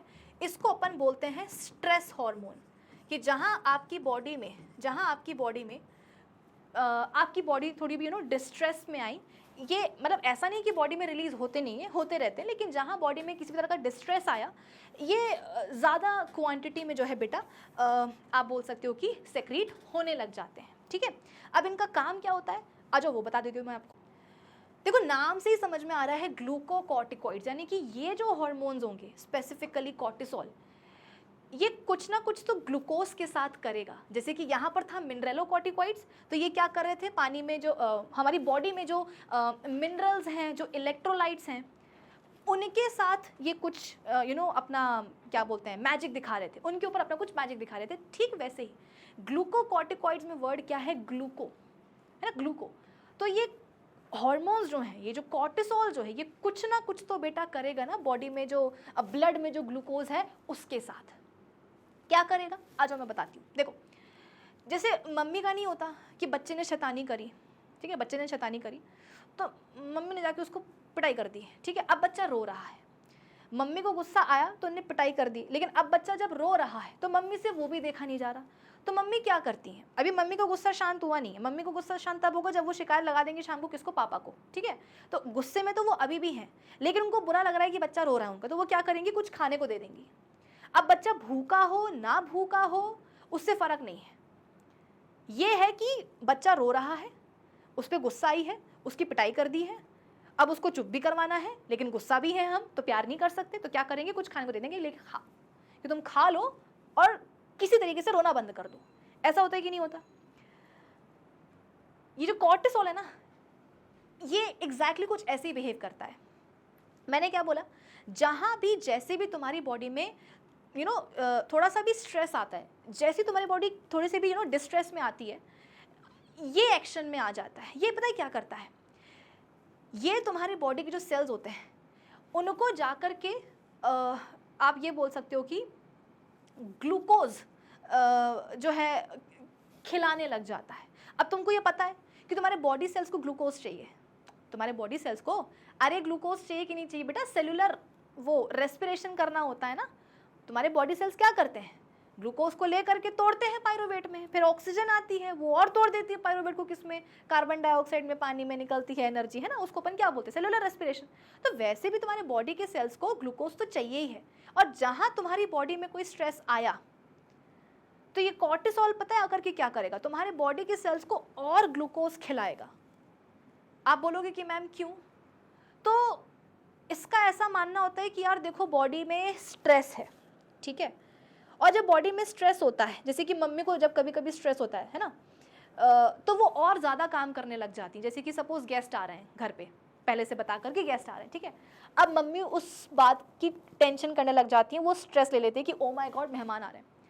अब मेहमान आ रहे हैं तो आने दो, क्या हो गया, लेकिन मम्मी नहीं मानेंगी। मम्मी क्या करेंगी, मम्मी और लपक लपक के ऐसे काम करेंगी जो उन्होंने पिछले मंथ से करना छोड़ दिए थे या नहीं कर रही थी, कि और सफाई करेंगी और पकवान बनाएंगी और ये करेंगी, मतलब कुल मिलाकर के वो ज़्यादा काम करने लग जाती हैं, क्योंकि उनको स्ट्रेस है। तो कॉर्टिसोल को भी लगता है कि यार इस इंसान की बॉडी में क्या है, स्ट्रेस आ गया है ना, तो इसके जो बॉडी के सेल्स होंगे उनको ज़्यादा काम करना पड़ेगा। तो अगर ज़्यादा काम करना है इसका मतलब क्या, अरे ज़्यादा काम करने वाला ज़्यादा एनर्जी, और ज़्यादा एनर्जी तभी बन पाएगी ना जब बॉडी सेल्स को ज़्यादा ग्लूकोज देंगे। बेटा एनर्जी तो ग्लूकोज से ही बनने वाली है ना, तो इनकी पूरी पूरी कोशिश होती है ग्लूकोकॉर्टिकॉइड्स की, कॉर्टिसोल की, कि यार बॉडी के सेल्स तक जो है ना ग्लूकोज की सप्लाई बढ़ा दी जाए। अब बॉडी सेल्स तक ग्लूकोज की सप्लाई बेटा तभी बढ़ेगी जब ब्लड में, है ना, इंसान की ब्लड में ग्लूकोज का लेवल थोड़ा सा ज़्यादा होगा। तो अब ये करता क्या है कॉर्टिसोल, किसी भी तरीके से साम दाम दंड भेद से क्या करता है, तुम्हारे ब्लड में ग्लूकोज के लेवल को बढ़ाने की कोशिश करता है। अब आप बोलोगे कि मैम ब्लड में ग्लूकोज के लेवल को कैसे बढ़ाया जा सकेगा, तो याद करो, ये मैं आपको ग्रोथ हार्मोन नहीं, जब अपन बात कर रहे थे थायराइड हार्मोन की, मतलब जब अपन बात कर रहे थे थायराइड ग्लैंड की, है ना, जब अपन बात कर रहे थे पेनक्रियास की, तो मैंने आपको मतलब कई बार ये समझा दिया है कि हमारी बॉडी में जो भी एक्स्ट्रा ग्लूकोज होता है, हमारी बॉडी में जो भी एक्स्ट्रा ग्लूकोज होता है वो लिवर में जाकर के स्टोर हो जाता है in the form of glycogen. पढ़ाया है कि नहीं पढ़ाया है, आगे इस चीज़ को मैं बता देती हूँ, ठीक है। अभी हम बात कर रहे हैं कॉर्टिसोल की, which is a stress hormone. तो लिवर में बेटा ग्लाइकोजन स्टोर्ड होता है, ये तुम्हारा लिवर है, ठीक है, और यहाँ पर ग्लाइकोजन स्टोर्ड है। एडिपोसाइट्स जो होते हैं, फैट वाले सेल्स, उनमें फैट्स या आप बोल सकते हो कि लिपिड्स स्टोर्ड हैं, ठीक है, उनमें क्या है, लिपिड्स हैं, ये लिपिड्स हैं। उसके अलावा तुमको मैं ये भी बता चुकी हूँ कि बॉडी में प्रोटीन्स से भी ग्लूकोज बनाया जा सकता है ना, कन्वर्ट किया जा सकता है। तो अब होता क्या है, देखो ये तुम्हारा ब्लड है, लाइक दिस, ये तुम्हारा ब्लड है, ठीक है। अब देखो होता क्या है, कॉर्टिसोल आएगा, जैसे कि मम्मी नहीं, बच्चा रो रहा है, क्या क्या करूं मैं, ऐसा क्या करूं कि बच्चे का रोना बंद हो जाए, उठा के उसको खाना खिला दिया, ठीक है। तो कॉर्टिसोल को भी लगता है कि यार बॉडी में स्ट्रेस है, बॉडी के सेल्स को ज़्यादा काम करना पड़ेगा, ज़्यादा एनर्जी जो है ना चाहिए रहेगी, तो क्या किया जाए, एक काम करते हैं, उनको खाना खिला देते हैं, ठीक है। यानी कि बॉडी के सेल्स तक ज़्यादा ग्लूकोज सप्लाई या ग्लूकोज सप्लाई जो है वो बढ़ानी है। यहाँ पे मैं लिख दूँ, ये आपके बॉडी सेल्स हैं और यहाँ पर ग्लूकोज सप्लाई जो है इन तक बढ़ानी है, किसको, कॉर्टिसोल को। वो तभी होगा जब तुम्हारे ब्लड में ग्लूकोज का लेवल ज़्यादा होगा। भाई ब्लड में ज़्यादा होगा तभी तो सेल्स को भी ज़्यादा ग्लूकोज मिलेगा ना, वरना कैसे मिलेगा। तो ये जाता है किसके पास, लिवर के पास, कि ए भाई तेरे पास ग्लाइकोजन है ना। लिवर बोलता है हाँ तो क्या करूँ मैं, तो बोलता है कि भाई उसको तोड़ दे। तो लिवर बोलता है क्यों, तो ये बोलता है कॉर्टिसोल की यार ब्लड में ना ग्लूकोज का लेवल बढ़ाना है ना, बच्चा रो रहा है, बच्चे को खाना खिलाना है, मतलब कि बॉडी के सेल्स तक ग्लूकोज की सप्लाई बढ़ानी है। तो लिवर बोलता है कि ठीक है कर लो जो करना है। तो कुछ इस तरीके से बेटा लिवर में क्या होता है, जो ग्लाइकोजन स्टोर होता है उसको तोड़ा जाता है ताकि ग्लूकोज कहाँ आ जाए, ग्लूकोज आ जाए ब्लड में, ठीक है। फिर इसके बाद में एडिपोसाइट्स में जो फैट स्टोर होते हैं, यानी कि बॉडी में जो लिपिड्स स्टोर होते हैं, उनको भी तोड़ा जाएगा, कन्वर्ट किया जाएगा किस में, ग्लूकोज में, ताकि ग्लूकोज कहाँ आ जाए, ग्लूकोज आ जाए ब्लड में। प्रोटीन्स, आप बोलोगे कि मैम प्रोटीन्स को तो कोई भी नहीं तोड़ता है, मैम प्रोटीन्स को तो कोई भी नहीं तोड़ता है, लेकिन क्या ये जो कॉर्टिसोल है ये प्रोटीन्स को भी तोड़ देगा क्या? हाँ बेटा ये तोड़ देगा, क्योंकि देखो प्रोटीन्स से भी ग्लूकोज बनवाया जा सकता है, प्रोटीन्स को भी तोड़ करके कन्वर्ट करके ग्लूकोज बनाया जा सकता है। लेकिन वो सारे हार्मोन्स जो ग्रोथ करवाते हैं, ठीक है, वो ये काम नहीं करते। क्यों? जैसे कि थायराइड हार्मोन हो गया, ठीक है, ग्रोथ हार्मोन हो गया, उनको बेटा बॉडी की फिजिकल ग्रोथ भी करवानी होती है ना, तो वो ये काम नहीं करते हैं। हालांकि ये पता है कि हाँ प्रोटीन्स को तोड़ेंगे, कन्वर्ट करेंगे तो ग्लूकोज आ जाएगा और उससे ब्लड में ग्लूकोज का लेवल बढ़ जाएगा, लेकिन जो ग्रोथ करवाने वाले हार्मोन्स होते हैं वो ये काम नहीं करते हैं। कॉर्टिसोल को क्या मतलब है किसी की ग्रोथ से? वो तो बोलेगा कि यार मुझे तो बच्चे को खाना खिलाना है ना, तो मैं तो कुछ भी करूँगा। तो कार्ब्स, फैट्स एंड प्रोटीन्स, मैंने क्या बोला, कार्ब्स मतलब कि ग्लाइकोजन, फैट्स एंड प्रोटीन्स, इन तीनों के मेटाबॉलिज्म को कंट्रोल एक तरीके से किसने करा, कॉर्टिसोल ने। कब? जब तुम्हारी बॉडी में स्ट्रेस आया। प्रोटीन्स, फैट्स, लिपिड्स, कार्ब्स जो भी तुम्हारी बॉडी में स्टोर था सबको तोड़ ताड़ के कन्वर्ट करके बना दिया क्या, ग्लूकोज, ठीक है, बना दिया क्या, ग्लूकोज। इससे क्या हुआ, इससे हुआ ये कि तुम्हारे ब्लड में ग्लूकोज का लेवल बढ़ गया है। अब यही ग्लूकोज फिर कहाँ जाएगा बेटा, यही ग्लूकोज चला जाएगा तुम्हारे बॉडी सेल्स के पास, दैट्स इट। तो यहाँ पे मैं लिख दूं कि fats, carbs and protein metabolism को इसने कंट्रोल किया है, ठीक है। तो ये काम होता है बेटा किसका, ग्लूकोकॉर्टिकॉइड्स का। मैंने पहले कहा था कि वर्ड क्या है, नाम में क्या है, वर्ड ग्लूको, तो इनका कुछ ना कुछ तो लेना देना होगा किसके साथ, ग्लूकोज के साथ। तुम्हारे बॉडी में जो तुम्हारे ब्लड में ग्लूकोज है ना उसके साथ ही कुछ ना कुछ तो करेंगे। क्या करेंगे, समझा दिया है कि जब भी तुम्हारी बॉडी स्ट्रेस में आएगी, इसको ये बॉडी में जो है आकर के अपना बिल्कुल मैजिक दिखाएगा, ये बोलेगा कि यार बॉडी स्ट्रेस में है, बॉडी में कुछ डिस्ट्रेस है, बॉडी के सेल्स को ज़्यादा ग्लूकोज देना पड़ेगा, है ना। मतलब कि ये तो वही वाली बात हो गई है कि तुम्हारी पिटाई मम्मी ने कर दी है, लेकिन खाना पूरा किचन में बना करके रखा हुआ है, तो तुम रोते बिलखते जैसे भी खाना तो तुम ज़रूर खाओगे। तो यही वाली बात है कि बॉडी में चाहे कितना भी स्ट्रेस क्यों ना हो, एटलीस्ट जो बॉडी के सेल्स हैं उन तक तो ग्लूकोज की जो सप्लाई है वो बनी रहे, वो रुके ना। तो इसके लिए क्या करेगा, कार्ब्स, प्रोटीन्स, फैट्स, इन सबको उठा करके तोड़ करके ग्लूकोज बनाएगा, ब्लड में डालेगा, ब्लड से कहाँ चला जाएगा, ग्लूकोज बॉडी सेल्स के पास, ठीक है। चल, ये हो गई बेटा कहानी किसकी, तुम्हारे ग्लूकोकॉर्टिकॉइड्स की, यानी कि कॉर्टिसोल की, ठीक है। अब अपन देखते हैं क्या, सेक्स कॉर्टिकॉइड्स। अब देखो सेक्स कॉर्टिकॉइड्स का फंडा ऐसा है कि तुम्हारी एनसीईआरटी बुक इसके बारे में कुछ नहीं बोलती है, बट मैं बता देती हूँ। देखो मेल में मेल सेक्स हार्मोन्स होते हैं, जैसे अगर मैं बात करूँ ना मेल्स की, ह्यूमन मेल्स की, तो उनके पास होते हैं मेल सेक्स हार्मोन जैसे कि टेस्टोस्टेरोन। फीमेल्स में फीमेल सेक्स हार्मोन्स होते हैं जैसे कि ईस्ट्रोजन, प्रोजेस्टेरॉन। अब ये हार्मोन्स आते कहाँ से हैं, तो मेल्स के पास होते हैं टेस्टिस, हर एक ह्यूमन मेल के पास बेटा 2 टेस्टिस होते हैं, ठीक है, वो सेक्स ऑर्गन है, ठीक है। तो टेस्टिस से ही क्या होता है बेटा, जो टेस्टोस्टेरोन हार्मोन है, मेल सेक्स हार्मोन, वो रिलीज होता है। फीमेल्स के पास, हर एक ह्यूमन फीमेल के पास होती है 2 ओवरीज, ठीक है, और ओवरीज के ही लेवल से क्या होता है बेटा, दोनों जो फीमेल सेक्स हार्मोन है, ईस्ट्रोजन एंड प्रोजेस्टेरॉन, दोनों रिलीज होते हैं, ठीक है। लेकिन ये तो बहुत बाद की बात है बेटा, यानी कि मान लो कि अभी एक छोटी बच्ची पैदा हुई है, छोटा बच्चा पैदा हुआ है, तो वो भी न्यू बॉर्न बेबीज हैं, ठीक है, उनके जो सेक्स ऑर्गन्स हैं, टेस्टिस एंड ओवरीज, वो इतने बेटा डेवलप्ड नहीं हैं कि उनसे क्या हो, ये जो सेक्स हार्मोन्स हैं मेल एंड फीमेल रिस्पेक्टिव, है ना, वो निकलना शुरू हो जाए। तो जब तक कि एक ह्यूमन मेल एंड एक ह्यूमन फीमेल के जो उनके रिस्पेक्टिव गोनाड्स हैं, जब तक वो इतने डेवलप नहीं हो जाते हैं कि उनसे जो है respective male and female sex hormones निकलें, तब तक ये जो सेक्स कॉर्टिकॉइड्स होते हैं, यही क्या करते हैं, स्मॉल अमाउंट में मेल सेक्स हार्मोन रिलीज करेंगे एंड फीमेल्स में फीमेल सेक्स हार्मोन रिलीज करेंगे। कुछ लिखवाऊंगी नहीं क्योंकि ये चीज़ एक्स्ट्रा है, ठीक है, तो जितना मैं बोल रही हूँ उसको सुन लो, और अगर याद रख सकते हो तो रख लो, बहुत अच्छी बात होगी। तो एक बच्चा पैदा हुआ है, एक बच्ची पैदा हुई है, अभी से उनके जो गोनाड्स हैं बेटा वो इतने फंक्शनल नहीं है, वो इतने डेवलप्ड नहीं है कि उनसे सेक्स हार्मोन्स निकलना शुरू हो जाए। तो जब प्यूबर्टी वाला टाइम आएगा, जब उनके सेक्स ऑर्गन्स प्रॉपर्ली फंक्शनल हो पाएंगे, डेवलप हो पाएंगे, है ना, जब उनसे सेक्स हार्मोन्स निकल पाएंगे, तब तक ये जो सेक्स कॉर्टिकॉइड्स होते हैं यही क्या करते हैं, मेल में मेल सेक्स हार्मोन रिलीज करेंगे और फीमेल में फीमेल सेक्स हार्मोन्स रिलीज करने में मदद करेंगे। आगे बात समझ में? चल, अब ये बात थी बेटा किसकी, अच्छा हाँ, अभी बात खत्म नहीं हुई है, एक चीज मुझे और बतानी है तुमको।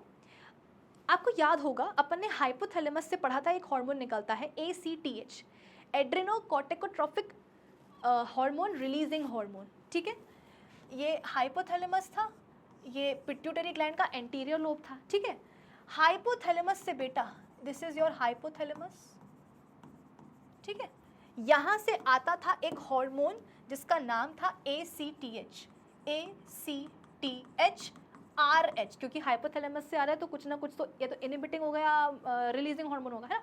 तो हाइपोथैलेमस से आता था एक हार्मोन ACTH RH, इसका फुल फॉर्म क्या होता है, एड्रेनो कॉर्टिकोट्रोफिक हार्मोन रिलीजिंग हार्मोन, है ना। RH का मतलब क्या होता है, रिलीजिंग हार्मोन। तो हाइपोथैलेमस से आता है एड्रेनोकॉर्टिकोट्रोफिक हार्मोन रिलीजिंग हार्मोन, ठीक है। ये जाकर के एक्शन परफॉर्म करता है, या ये जाकर के स्टिमुलेट करता है किसको, एंटीरियर लोब ऑफ पिट्यूटरी को। जैसे ही एंटीरियर लोब के पास बेटा ये रिलीजिंग हार्मोन आता है हाइपोथैलेमस से, वो समझ जाता है कि साहब चाहते हैं कि मैं क्या करूं, ACTH यानी कि एड्रेनोकॉर्टिकोट्रोफिक हार्मोन को रिलीज करना शुरू कर दूं।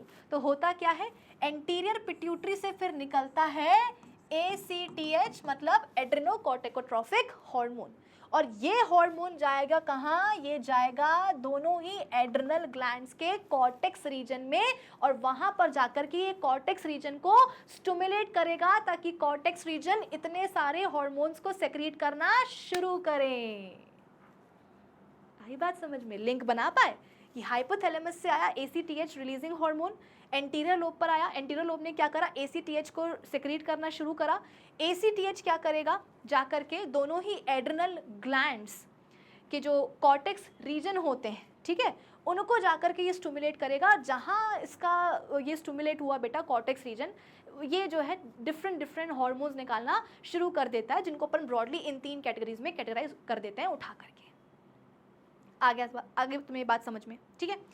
अब मैंने तुमको बताया था कि बेटा कॉर्टेक्स रीजन होता है बाहर वाला रीजन, और अंदर वाली रीजन को अपन बोलते हैं मेड्यूला। यहाँ से जो हार्मोन्स निकले उसके बारे में तुमको मैंने बता दिया। अब जो मेड्यूलर रीजन है बेटा, यहाँ से भी बहुत ही इंपॉर्टेंट हार्मोन्स निकलते हैं, उसके बारे में तुमको मैं बता देती हूँ। यहाँ देखो, मेड्यूलर रीजन से बेटा, मेड्यूलर रीजन से निकलते हैं 2 बहुत ही जरूरी हार्मोन्स। एक का नाम होता है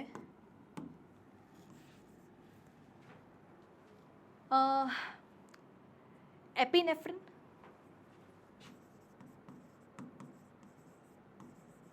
और एक का नाम होता है नॉरएपिनेफ्रिन।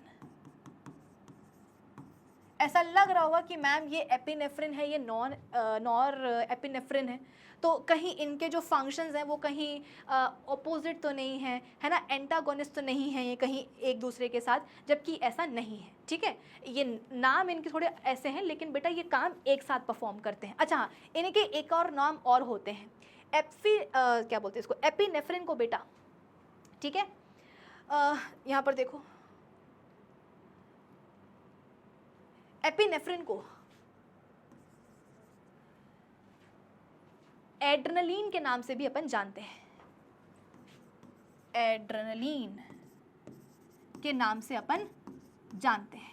ठीक है, एक नाम और होते हैं इनके। ठीक है, वही नॉरएपिनेफ्रिन को अपन जानते हैं किस नाम से, नॉर एड्रेनलिन के नाम से, एड्रेनलिन। ठीक है, तो मेडुला पार्ट से निकले दो हार्मोन्स, एड्रेनलिन, नॉरएड्रेनलिन, एक नाम और क्या होते हैं, एपिनेफ्रिन, नॉरएपिनेफ्रिन। ऐसा लग रहा हो कि अलग अलग ये ऑपोजिट फंक्शंस परफॉर्म करेंगे, एंटागोनिस्ट होंगे लोग एक दूसरे के, जबकि ऐसा बिल्कुल भी नहीं है।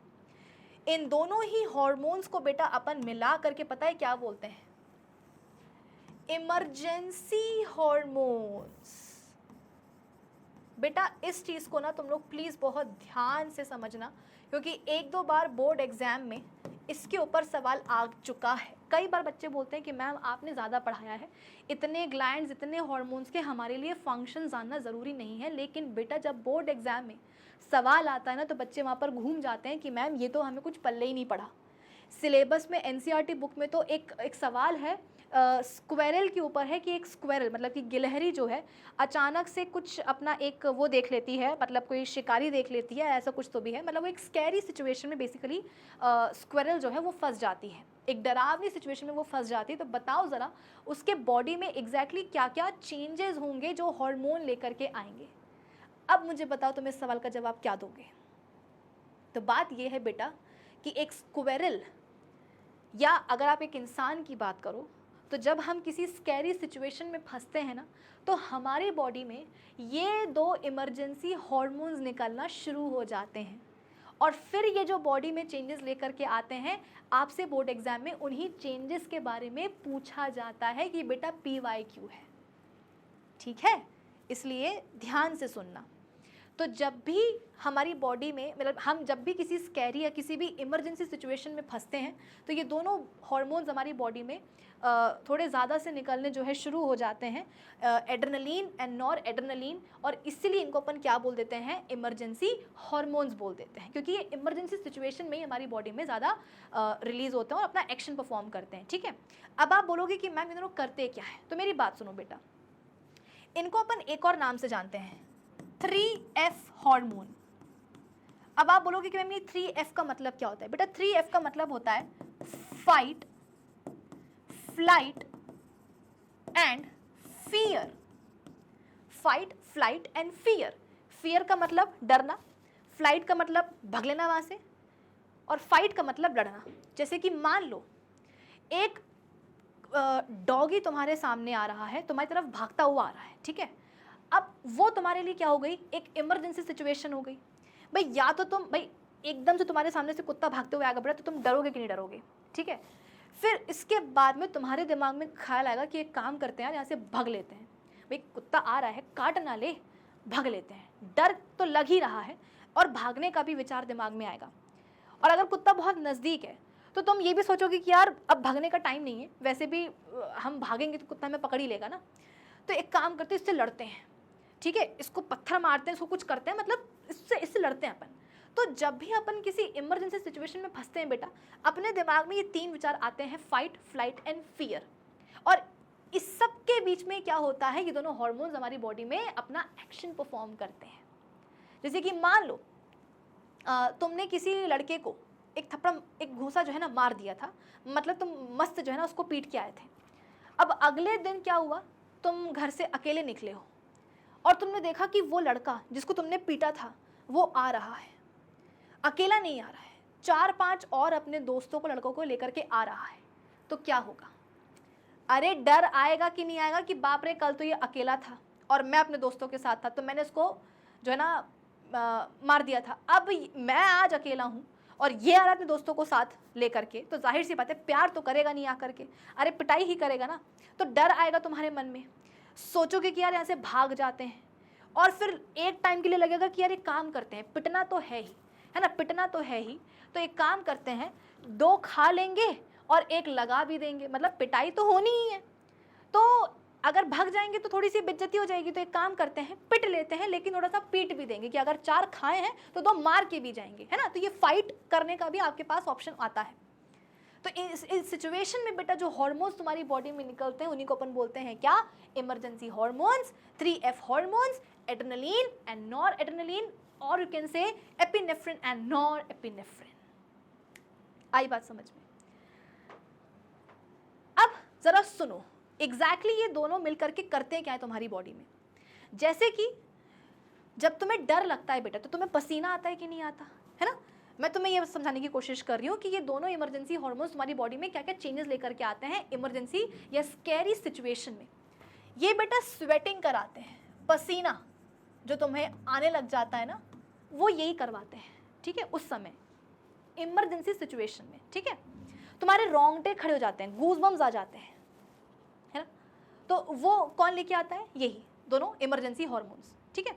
उसके अलावा जब तुम ऐसी स्कैरी या तुम ऐसी इमरजेंसी सिचुएशन में फंसते हो तो तुम्हारी जो आंखों की पुतलियां होती हैं बेटा, प्यूपिल, वो ऐसी फैल जाती है कि नहीं फैल जाती हैं।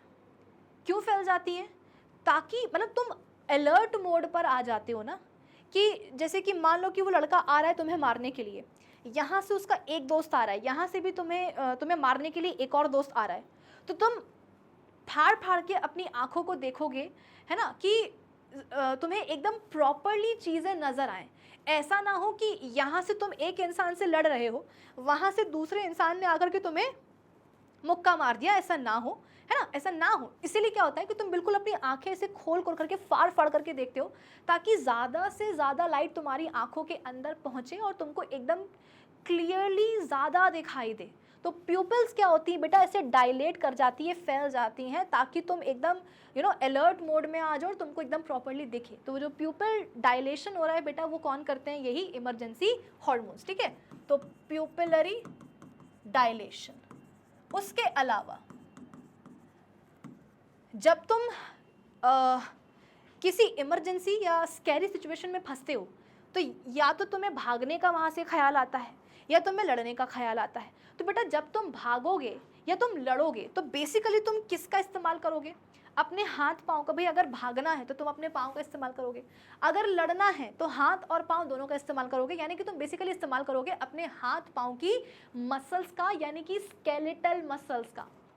तो अब क्योंकि स्केलेटल मसल्स को बेटा काम करना है, क्योंकि तुम इमरजेंसी में फंस गए हो, तुम्हें या तो वहाँ से भागना है या तुम्हें वहाँ पर लड़ना है, तो इसका मतलब ये है कि तुम्हारी हाथ पाँव की मसल्स को, स्केलेटल मसल्स को काम करना है, और काम भी थोड़ा मोटा ही, ज़्यादा काम करना है। तो बेटा ज़्यादा काम करने के लिए ज़्यादा एनर्जी पैदा होनी चाहिए कि नहीं होनी चाहिए।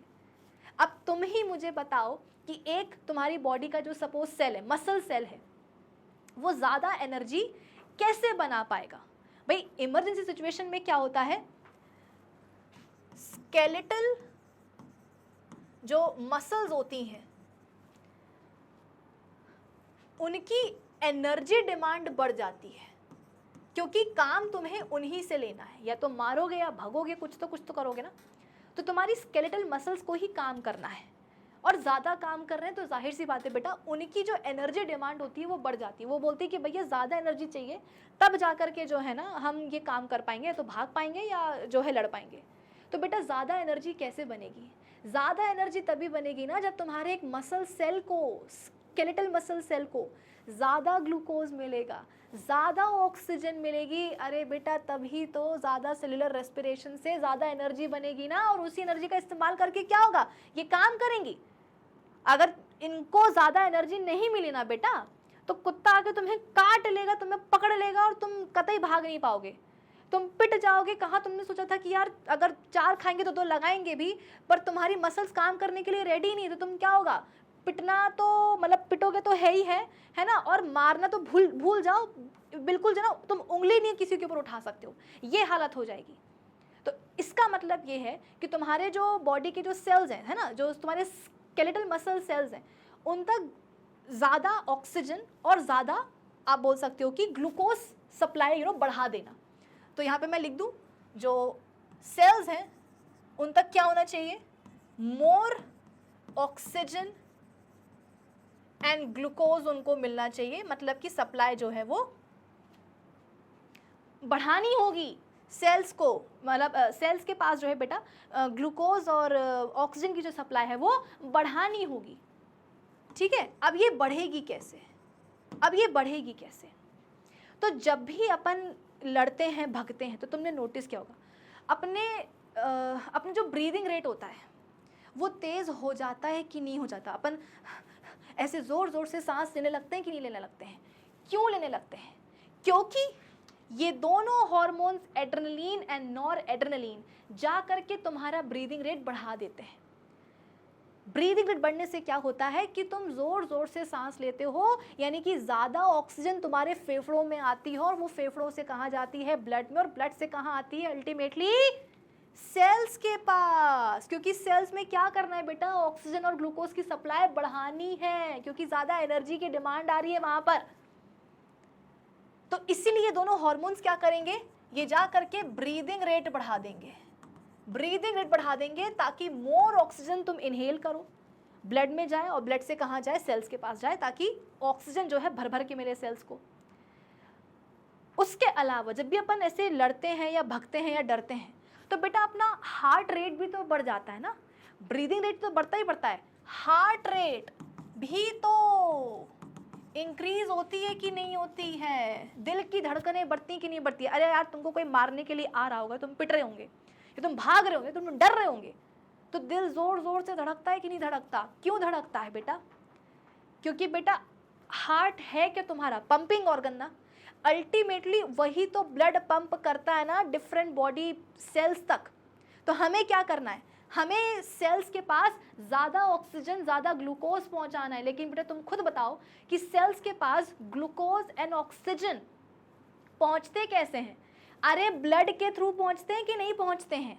तो कहने का मतलब ये है कि ये दोनों हार्मोन्स मिल करके क्या करते हैं, हार्ट रेट बढ़ा देते हैं, ताकि हार्ट जोर जोर से पंप करे और जोर जोर से ब्लड फेंके तुम्हारे स्केलेटल मसल्स के पास, ताकि ज़्यादा ग्लूकोज ज़्यादा ऑक्सीजन उन तक पहुंचे। तो हार्ट रेट भी क्या होगा बेटा, ये उठा करके तुम्हारा बढ़ा देंगे। आई बात समझ में।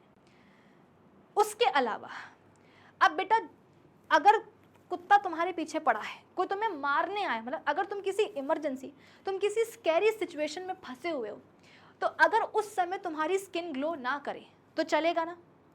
अगर उस समय तुम्हारे डाइजेस्टिव सिस्टम में तुम्हारा खाना ना डाइजेस्ट हो, इंटेस्टाइन में प्रॉपरली जो खाने का डाइजेशन चल रहा है, कुछ देर के लिए अगर वो रुक जाए तो चलेगा ना।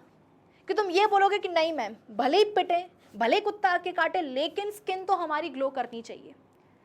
स्मॉल इंटेस्टाइन में, डाइजेस्टिव ट्रैक्ट में खाने का डाइजेशन तो चलना ही चाहिए, वरना मतलब ऐसे कैसे काम चलेगा, ऐसा होगा क्या, नहीं।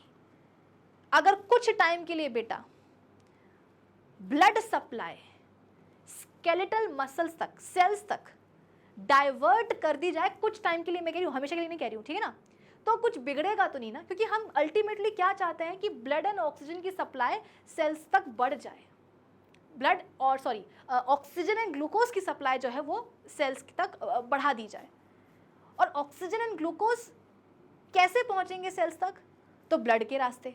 तो एक काम तो क्या करा इन हार्मोन्स ने, हार्ट रेट बढ़ा दिया, दिल जोर जोर से पंप करेगा ताकि जो मसल सेल्स है उन तक जो है ना ज़्यादा ब्लड पहुंचे।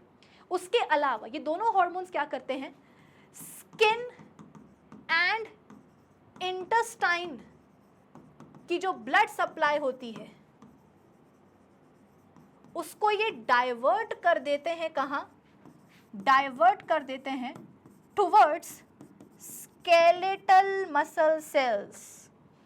स्केलेटल की जरा स्पेलिंग देख लो मैं क्या लिख रही हूँ, स्केलेटल मसल सेल्स तक, ठीक है। ये ब्लड सप्लाई को जो है बेटा डाइवर्ट कर देते हैं कि अरे यार अगर कुछ टाइम के लिए तुम्हारी स्किन ग्लो ना भी करे, कुछ टाइम के लिए यदि तुम्हारे इंटेस्टाइन में खाना डाइजेशन ना भी हो तो भी चल जाएगा, क्योंकि अभी ब्लड सप्लाई कहाँ पहुंचानी ज़रूरी है, स्केलेटल मसल्स के पास प्लस ब्रेन के पास भी, ब्रेन के पास भी। क्यों? अरे लड़ोगे भागोगे तो दिमाग लगा करके लड़ोगे भागोगे ना, कि बिना दिमाग लगाए कि इंसान यहाँ खड़ा है मार यहाँ रहे हैं, कि कुत्ता यहाँ से भाग के रहे हैं और हम भी कहाँ भाग रहे हैं, उसी की तरफ भाग रहे हैं, कि अगर वो 10 मिनट बाद आके काटने वाला होगा तो अभी काट लेगा, ऐसा होता है कि नहीं? तो दिमाग लगा करके काम करेंगे ना। तो स्किन और इंटेस्टाइन से जो बेटा ब्लड सप्लाई होती है उसको डाइवर्ट कर देते हैं दोनों इमरजेंसी हार्मोन्स, कहाँ? टूवर्ड्स हमारे skeletal muscle cells and brain. आई बात समझ में? चलो, इसके अलावा और क्या करेंगे? इसके अलावा इतना काफ़ी है, ठीक है।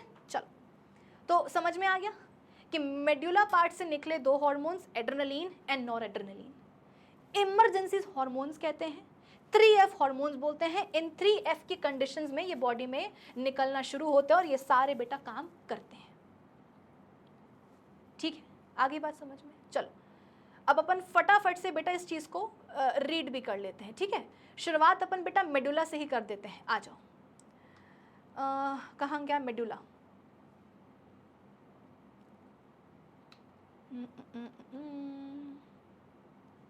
Okay, adrenaline and noradrenaline are also termed as emergency hormones. In normal situations, these hormones are secreted in small amounts. ऐसा नहीं है कि अभी हमारे अंदर ये सेक्रेट हो नहीं रहे होंगे लेकिन स्मॉल अमाउंट में। However, when a person faces stress या danger, these are secreted in large amounts to prepare the body to face emergency situations. ये करते क्या है? हार्ट बीट का जो रेट है वो बढ़ा देते हैं, to supply more oxygen to muscles. Also blood supply to the digestive system and skin is reduced. तुम्हारे डाइजेस्टिव सिस्टम और तुम्हारे स्किन के तरफ जो ब्लड सप्लाई आ रही है उसको रिड्यूस कर दिया जाएगा due to contraction of muscles around small arteries in these organs to direct more blood to our muscles. की मसल्स तक ब्लड को डायरेक्ट करने के लिए डाइजेस्टिव सिस्टम एंड स्किन की तरफ जो ब्लड सप्लाई आती है उसको थोड़ा सा कम कर देते हैं ना, बंद नहीं करेंगे, कम कर देंगे। द ब्रीदिंग रेट भी बढ़ जाता है, ठीक है। Blood pressure, BMR, sugar level in the blood is also increase. भाई हमें करना क्या है, मतलब हमें नहीं, इनको करना क्या है? सेल्स तक ज़्यादा ग्लूकोज सप्लाई और ऑक्सीजन सप्लाई बढ़ानी है ना। तो ऑक्सीजन सप्लाई तो चलो ठीक है बढ़ गई, हार्ट रेट बढ़ गया, ब्रीदिंग रेट बढ़ गया, लेकिन ग्लूकोज सप्लाई के लिए क्या करा जाएगा? तो ब्लड में बेटा ये क्या करेंगे? ग्लूकोज का लेवल भी बढ़ाएंगे। They increase blood glucose level, क्योंकि अगर वही वाली बात है ना कि अगर ब्लड में ग्लूकोज का लेवल ज़्यादा होगा तभी वो ग्लूकोज सेल्स को मिलेगा, अगर ब्लड में ही लेवल कम होगा तो क्या खाक मिलेगा? Because of the above roles of these hormones in fight or flight reaction, the adrenals are also known as glands of emergency, ठीक है। और ध्यान रखना, अब अगर सवाल आ जाता है कि मान लो कि एक स्क्वेरल है, वो ऐसी इमरजेंसी किसी स्कैरी सिचुएशन में फंस गई है, तो उसकी बॉडी में क्या क्या चेंजेस आएंगे, तो आप ये सारे चेंजेस लिख सकते हो, ठीक है। चलो, फिर उसके बाद में हम बात करते हैं किसकी? एड्रेनल कॉर्टेक्स की। तो मिनरलोकॉर्टिकॉइड्स, एग्जाम्पल इसका एल्डोस्टेरॉन है। ये बॉडी में मिनरल मेटाबॉलिज्म को कंट्रोल करेगा, sodium and potassium ratio in the body fluids. In short, mineralocorticoids maintain water and electrolyte balance and blood volume in the body. Glucocorticoids क्या करते हैं? They regulate the carbs, proteins and fats metabolism. Sex corticoids क्या करेंगे? They stimulate the development of secondary sexual characters both in males and females. ये आप अभी के लिए छोड़ भी सकते हो, जितना बताया मैंने उतना आप याद रखो, आपके लिए मोर देन इनफ है, ठीक है। अब बेटा आ जाओ हम बात करते हैं लास्ट गोनाड्स की, ठीक है।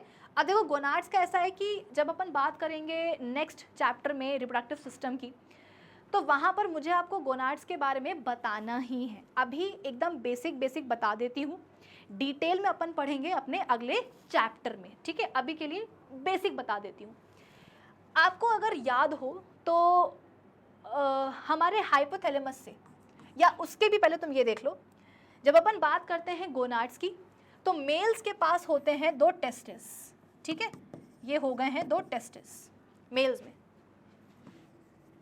और फीमेल्स में होती हैं 2 ओवरीज, इतना समझ में आया? अब होता क्या है, हाइपोथैलेमस से निकलता है एक हार्मोन, कौन सा hormone? Gonadotropins, gonadotropins releasing hormone, GnRH निकलता है कि नहीं निकलता? ये कहाँ जाता है? ये जाता है एंटीरियर लोब ऑफ पिट्यूटरी के पास, anterior lobe of pituitary gland के पास। यहाँ से क्या होता है, यहाँ से निकलता है नहीं मतलब यहाँ से निकलते हैं गोनाडोट्रोपिन्स, है ना। Anterior lobe of pituitary gland से क्या निकलेंगे फिर? Gonadotropins, gonadotropins. ये बेटा दो तरीके के होते थे, याद होगा मैंने आपको बताया था। एक का नाम होता है LH और एक का नाम होता है FSH।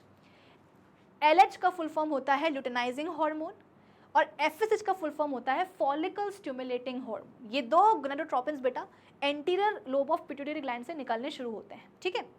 और फिर ये दोनों ही हार्मोन्स जा करके टेस्टिस के ऊपर, मतलब अगर लड़का है तो लड़के की बॉडी में टेस्टिस के ऊपर जाकर के एक्शन परफॉर्म करेंगे, और अगर लड़की है तो ओवरीज के ऊपर जाकर के एक्शन परफॉर्म करेंगे। आई बात समझ में?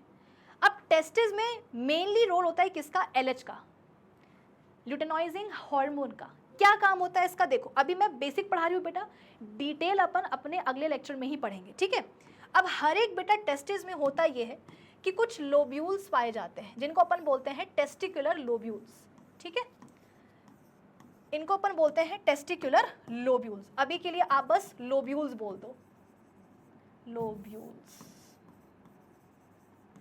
इन लोब्यूल्स में, हर एक लोब्यूल में बेटा कुछ ट्यूब्यूल्स होती हैं जिनको अपन बोलते हैं सेमिनिफेरस ट्यूब्यूल्स। जैसे कि अगर मैं इस लोब्यूल की बात करूं, ठीक है, तो इसमें तुमको मिलेंगी 2 से 3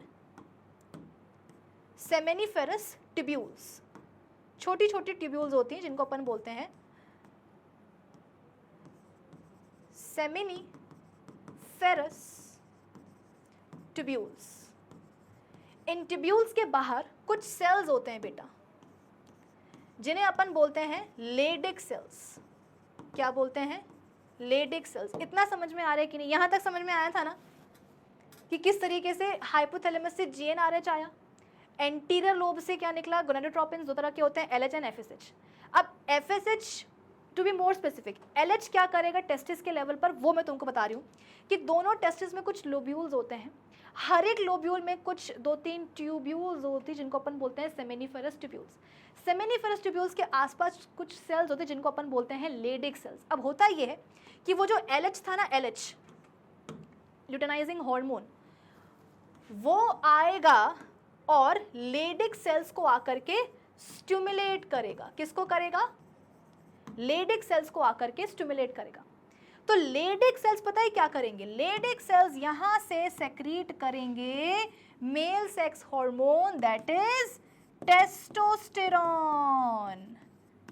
जहां लेडिक सेल्स को आकर के LH ने क्या करा है? स्टिमुलेट किया है। लेडिक सेल्स निकालना शुरू कर देंगे क्या? टेस्टोस्टेरॉन।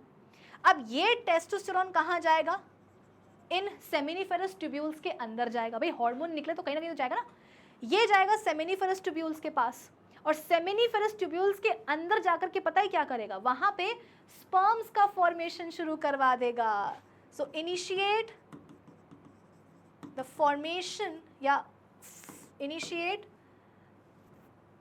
Sperm formation. यहां से क्या होगा बेटा? स्पर्म फॉर्मेशन ये शुरू करवा देगा। कौन? टेस्टोस्टेरॉन।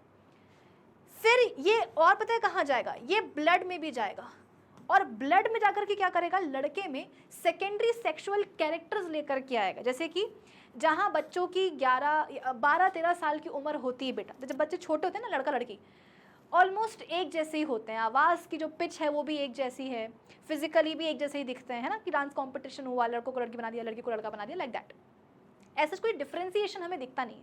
लेकिन जहाँ उनकी प्यूबर्टी वाला टाइम आया, बच्चे जो है 12 से 13 साल की उम्र के हो गए हैं और बड़े बड़े हो रहे हैं, तो उनके बीच में आपको एक उनकी फिजिकल अपीयरेंसेस में आपको एक डिफरेंस क्लियरली देखने को मिल जाएगा। जैसे कि अगर हम लड़कों की बात करें, दाढ़ी मूंछ आना शुरू हो जाती है, पिंपल्स आने लग जाते हैं, प्यूबिक हेयर आने लग जाते हैं, आर्मपिट्स में हेयर आने लग जाते हैं, चेस्ट पर हेयर आने लग जाते हैं, मसल्स लड़कों की ज़्यादा आप बोल सकते हो कि डेवलप हो जाती हैं।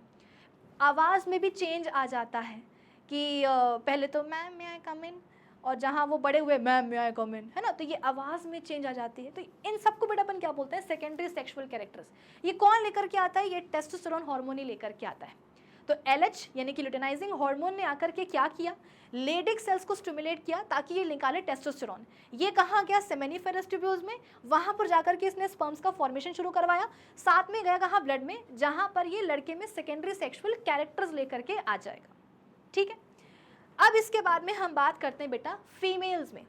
अब देखो फीमेल्स में क्या होता है, जैसे कि ये ओवरीज हैं, जैसे कि आपने अभी देखा कि लड़कों में क्या होता है, स्पर्म्स का फॉर्मेशन प्यूबर्टी में शुरू होता है, but in case of females जो फीमेल गैमीट्स होते हैं, यानी कि जो एग्स होते हैं, जो ओवा होते हैं बेटा, प्यूबर्टी के टाइम पर आकर के वो मैच्योर होना शुरू करते हैं। अभी वो चैप्टर अपन ने पढ़ा नहीं है, इसलिए आपको इतना अच्छे से समझ में आ नहीं रहा होगा। ठीक है, और इसलिए मैं कह रही हूँ कि अभी मैं आपको एकदम बेसिक बता रही हूँ। बस इतना समझ लो कि जब एक बच्ची, छोटी बच्ची पैदा होती है तो वो अपनी दोनों ही ओवरीज में हजारों इमेच्योर एग्स लेकर के पैदा होती है। या आपकी NCERT बुक में वर्ड है इमेच्योर एग्स का। ठीक है, तो जब एक बच्ची पैदा होती है तो पैदाइश के समय से ही उसकी दोनों ओवरीज में हजारों, 60 से 80 हज़ार के करीब बेटा, मतलब और भी ज़्यादा, इनफैक्ट और भी ज़्यादा ये समझ लो कि वो होते हैं, इमेच्योर एग्स होते हैं। और जैसे जैसे जैसे जैसे लड़की प्यूबर्टी की एज तक पहुंचती है बेटा, उसकी दोनों ही ओवरीज में वो जो इमेच्योर एग्स होते हैं ना, वो धीरे धीरे धीरे धीरे डीजनरेट भी होते जाते हैं। आप बोलोगे कि मैम ये तो मतलब बहुत ही बुरी बात है कि जब लड़की पैदा हुई उसकी ओवरीज में ऑलरेडी इमेच्योर एग्स थे, अब जिंदगी भर क्या होने वाला है, और इमेच्योर एग्स नहीं बनने वाले हैं। इनफैक्ट प्यूबर्टी के टाइम तक आते आते वो इमेच्योर एग्स क्या होंगे, धीरे धीरे से डीजनरेट भी होते जाएंगे। और फिर जब प्यूबर्टी का टाइम आएगा तब क्या होगा, LH और FSH मिल करके उन इमेच्योर एग्स के ऊपर एक्शन परफॉर्म करेंगे ताकि वो एग्स क्या हो जाए, मैच्योर हो जाए। आई बात समझ में? तो ओवरीज में बहुत सारे क्या होते हैं बेटा, इमेच्योर एग्स होते हैं। ठीक है, बहुत सारे इमेच्योर एग्स होते हैं। तो FSH और LH आ करके, FSH एंड LH आ करके पता है क्या करेंगे, हर महीने की बेटा देखो इनकी यही कहानी होती है, हर महीने ये आ करके किसी दो में से एक ओवरी में किसी एक इमेच्योर एग को आकर के ये टारगेट करते हैं। दोनों आ जाएंगे, दोनों में से जैसे लेफ्ट वाली ओवरी है, राइट वाली किडनी बोल रही हूँ, राइट वाली ओवरी है, तो दोनों में से किसी एक ओवरी में आकर के ये टारगेट करेंगे और उस एक ओवरी में किसी एक इमेच्योर एग को आकर के टारगेट करेंगे और फिर उसके बाद में क्या करेंगे, उसको बेटा ये ना मैच्योर एग बना देंगे, मतलब उसका मैच्योरेशन करवा देंगे। वो क्या बन जाएगा बेटा, एक मैच्योर एग बन जाएगा। ठीक है, वो क्या बन जाएगा, एक मैच्योर एग बन जाएगा। और फिर वही मैच्योर एग ओवरी से निकल करके फेलोपियन ट्यूब में आएगा। ठीक है, फेलोपियन ट्यूब में जब आएगा तो लड़की का जो यूट्रस है वो बिल्कुल भोला होता है।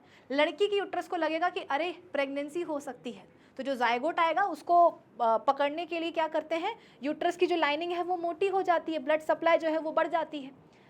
यूट्रस को लगता है कि देखो एग आ गया है, हो सकता है स्पर्म भी आ जाए, हो सकता है कि जायगोट बन जाए, अरे जायगोट को पकड़ने के लिए कुछ ना कुछ होना चाहिए ना, तो यूट्रस की जो लाइनिंग है बेटा वो मोटी होती जाती है।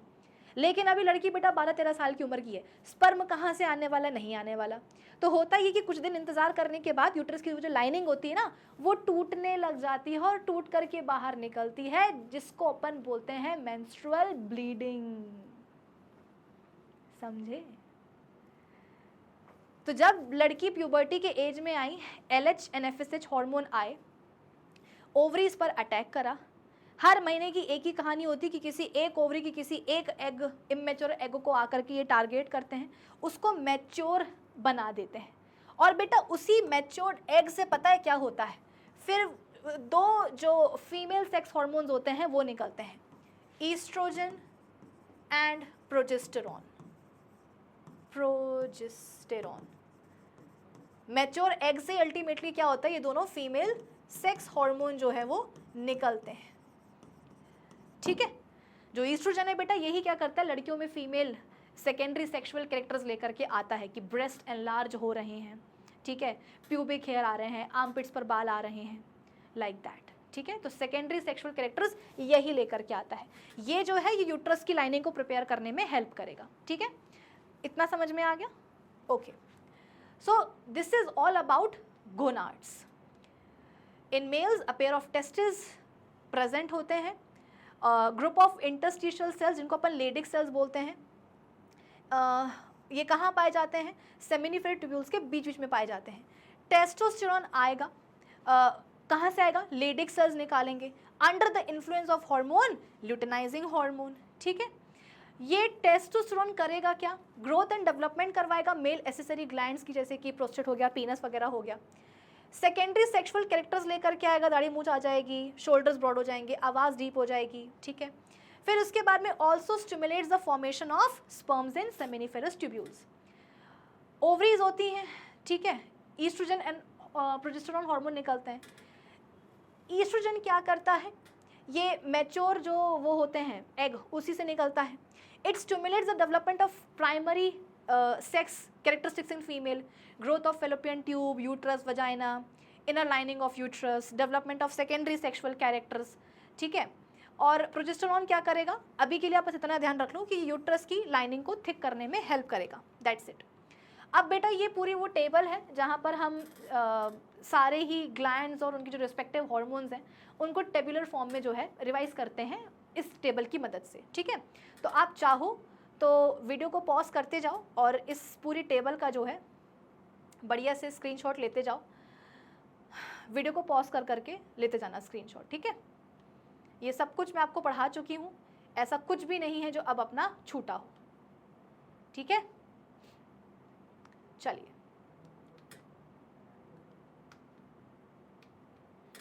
अब हम मिलेंगे अपने अगले लेक्चर में। एंडोक्राइन ग्लैंड्स का जो टॉपिक है वो खत्म हो गया है, लेकिन इसका मतलब ये नहीं कि हमारा एंडोक्राइन सिस्टम कंप्लीट हो गया बेटा, नहीं। अभी हमें हार्मोन्स के बारे में थोड़ी सी बात करनी है और हमें फीडबैक मैकेनिज्म भी पढ़ना है। तो अब हम मिलेंगे अपने अगले लेक्चर में जहाँ पर हम बात करेंगे हार्मोन्स की, डेफिनेशन क्या होती है वो बताऊंगी, कुछ कैरेक्टरिस्टिक्स होते हैं हार्मोन्स के वो बताऊंगी, उसके अलावा फीडबैक मैकेनिज्म भी होता है वो भी मैं आपको समझा दूंगी। तो मिलते हैं अपने अगले लेक्चर में, तब तक के लिए keep learning with definite success Pathshala. Bye bye, have a great day.